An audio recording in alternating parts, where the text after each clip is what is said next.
নমস্কার, আমি এনসিইআরটির class 12-এর principal of inheritance চ্যাপ্টারের একটা কন্ট্রোভার্সিয়াল টেবিল, যেটা টেবিল ওল্ড এনসিইআরটির টেবিল নাম্বার 5.3, যেখানে এ অ্যান্ড বি কোনটা ক্রোমোসোম কোনটা জিন এটা বুঝতে একটু অসুবিধা হয়। এই টেবিলটাতে সবাই তোমরা পড়েছো যে প্রথম দুটো পয়েন্ট দুজনের জন্য সিমিলার। তাও আমি একবার রিড করছি। এতে বলেছে অকার ইন পেয়ার্স, বিতেও অকার ইন পেয়ার্স।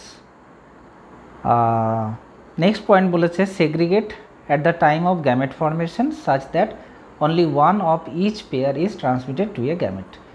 এখানেও সেম কথা লেখা, segregate at gamete formation and only one of each pair is transmitted to a gamete. Next পয়েন্টটাতেই একটু ডিফারেন্স আছে। Independent pairs segregate independently of each other. এখানে কথাটা বলেছে ইনডিপেন্ডেন্ট পেয়ার, আর এখানে বলেছে one pair segregate independently of another pair. Now তোমাদেরকে question করেছে, can you tell which of this column A or B represent the chromosome and which represent the gene, how did you decide.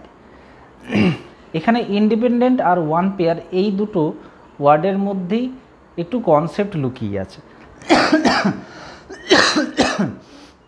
যেমন independent pair বলতে আমরা এখানে কাকে বলতে পারি, ক্রোমোসোমকে বলবো না জিনকে বলবো, এটা নিয়েই সমস্যা।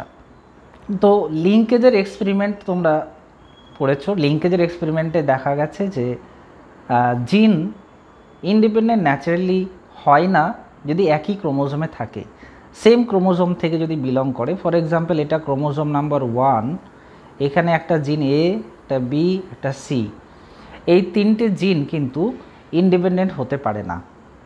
এটা ক্রোমোসোম নাম্বার 1-এর দুটো কপি আমরা যদি ধরে নিই, তাহলে এখানেও এ, এখানেও বি, এখানেও সি যদি ধরে নিই, dominant condition capital A, capital B, capital C, তাহলে তিনটে জিনই কিন্তু একে অপরের উপর ডিপেন্ডেন্ট, কেননা ক্রোমোসোম নাম্বার 1-এর মধ্যেই তারা রয়েছে। এরকম যতগুলো ক্রোমোসোম আছে, সেম ক্রোমোসোমে যত জিন রয়েছে, যেটাকে লিঙ্কেজ গ্রুপ ফর্ম করে, এরা কিন্তু কেউ ইন্ডিপেন্ডেন্ট নয়। তাহলে এ বি এর উপর ডিপেন্ডেন্ট, সি বি এর উপর ডিপেন্ডেন্ট, এর উপর ডিপেন্ডেন্ট। তাহলে ইন্ডিপেন্ডেন্ট কথাটা অ্যাকচুয়ালি আলাদা করে বলতে হয় তাদের জন্য যে সকল জিনগুলো স্বাধীনভাবে অর ইন্ডিপেন্ডেন্টলি মুভ করতে পারে। ফর এক্সাম্পল, এখানে একটা ক্রোমোসোম, এখানে একটা ক্রোমোসোম, এটা 1, এটা 2, এখানে আছে একটা জিন এ, এখানে আছে জিন বি। এবার সিচুয়েশানটা কেমন হয়ে গেল? সিচুয়েশানটা হয়ে গেল যে এ অ্যান্ড বি দুজনেই কিন্তু ইনডিপেন্ডেন্ট। তাহলে এই ক্ষেত্রে আমরা বলতে পারবো যে independent pair segregate independently of each আদার।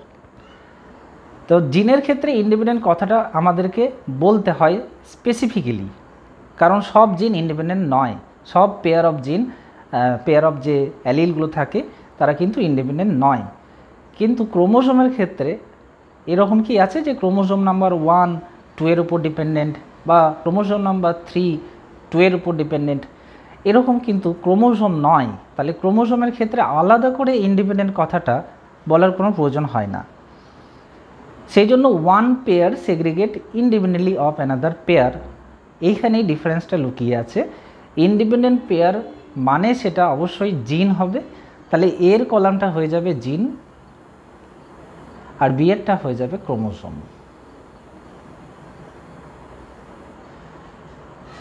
আশা করি বোঝা গেল। আরও একবার বুঝিয়ে বলি। এ জিন কেন বললাম? কারণ এখানে ইন্ডিপেন্ডেন্ট পেয়ার কথাটা লেখা আছে। ইন্ডিপেন্ডেন্ট পেয়ারটা জিনের জন্য আলাদা করে বলতে লাগে, কেননা সব জিন ইন্ডিপেন্ডেন্ট হয় না। লিঙ্কেজ গ্রুপ যারা ফর্ম করে, যে সকল জিনগুলো একটা ক্রোমোসোমের মধ্যে থাকে, তারা কিন্তু কেউ ইন্ডিপেন্ডেন্ট নয়।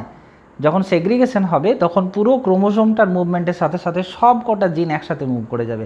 বড়জোর ক্রসিং ওভার হতে পারে, ক্রসিং ওভার হয়ে জিনের অ্যারেঞ্জমেন্টটা কিছুটা পাল্টে যেতে পারে, কিন্তু A B C for example এখানে যেটা বললাম, এরা সবাই কিন্তু ডিপেন্ডেন্ট, কারণ এরা সবাই ক্রোমোসোম নাম্বার 1-এ আছে।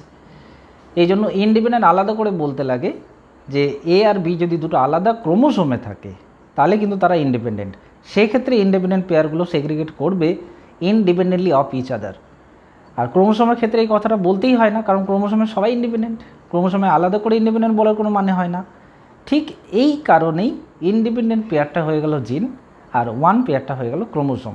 যদিও ওই টেবিলটা খুবই কন্ট্রোভার্সিয়াল, অনেকে অনেক রকমভাবে অ্যান্সার দেয় এবং তাদের লজিকগুলো যদি পারফেক্টলি তারা দেয় তাহলে এটাও ক্রোমোসোম হয়ে যাবে, বিটা জিন হয়ে যাবে, কিন্তু আমি আমার লজিকে বুঝালাম, যেটা আমার মনে হয়েছে ইন্ডিপেন্ডেন্ট পেয়ার মানে সেটা জিনকেই বোঝাচ্ছে। Thank you so much.